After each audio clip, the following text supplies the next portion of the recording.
ہمارے ہاں آپ 1000 ٹیکس لگائیں، میں پارلیمنٹیرین بھی ہوں، 40 سال اس سیاست کی خارزار وادی سے گزر کر آج کھڑا ہوں، ان صحراؤں کو میں نے عبور کیا ہے۔ آپ کے ملک کے عوام آپ کو ٹیکس نہیں دیں گے،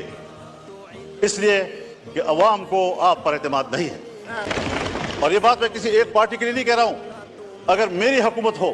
اور میں ٹیکس لگاؤں گا تو میرے ہوتے ہوئے شاید لوگ اعتماد نہ کریں، اس لیے کہ لوگوں کو پتا ہے کہ میرے ٹیکس وصول کر کے اس کو باہر کے قرض میں دیا جائے گا، IMF کے قرض میں دیا جائے گا، ورلڈ بینک کے قرض میں دیا جائے گا۔ جب میرا ٹیکس میرے فلاح و بہبود پہ خرچ نہیں ہوتا، مجھے کیا پڑی ہے کہ میں عالمی بینک کو بھرتا رہوں اور اپنے پیسوں سے محنت سے بھرتا رہوں۔ اور یہ آج کی ریت نہیں ہے جناب اسپیکر، یہ ہمیں ورثے میں ملی ہے۔ جب انگریز حکومت تھی اور بر صغیر پر ان کا قبضہ تھا اور انگریز ملک میں لوگوں سے ٹیکس لیتا تھا تو بر صغیر کا باسی ٹیکس چوری کرتا تھا، فرنگی کو وہ ٹیکس دینے کے لیے تیار نہیں تھا، اس کو پتا تھا کہ یہ میری فلاح پہ خرچ نہیں ہوگا، یہ ان کی عیاشیوں پر، اور ہمارا مال برطانیہ جائے گا۔ میں خود برطانیہ میں ایک موقع پر یوم پاکستان تھا اور میں میئر کے آفس میں گیا، پاکستانی کمیونٹی وہاں جمع تھی،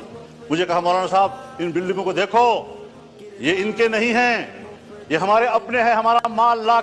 کر چوری کر کے انہوں نے یہ بلڈنگیں بنائی ہیں، یہ ہندوستان کی ہے، یہ بر صغیر کی ہے۔ اس کے باوجود ملکہ برطانیہ انڈیا آتی ہے اور پارلیمنٹ اس کو کہتا ہے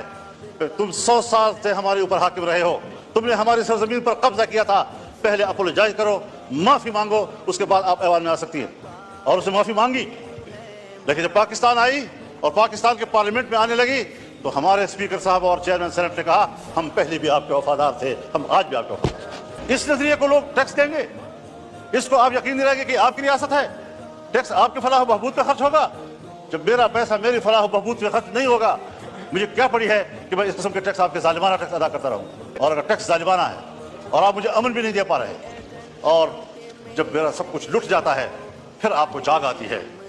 جب چین کا ایک مہمان آتا ہے، اہم مہمان،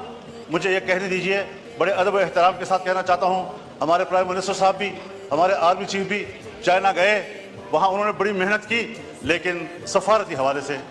اگر حقیقت میں بات کی جائے ہمارے پرائم منسٹر کامیاب ہو کر واپس نہیں آئے۔ مولانا صاحب کائنڈلی اور ساتھ ساتھ مختصر کر دیجیے، آج بہت ان کا مہمان یہاں آیا، جی ہاں، ہم سب لوگ ان کی خدمت میں حاضر ہوئے، مہمانداری کی، اور ہم نے ان کو اپنی بھرپور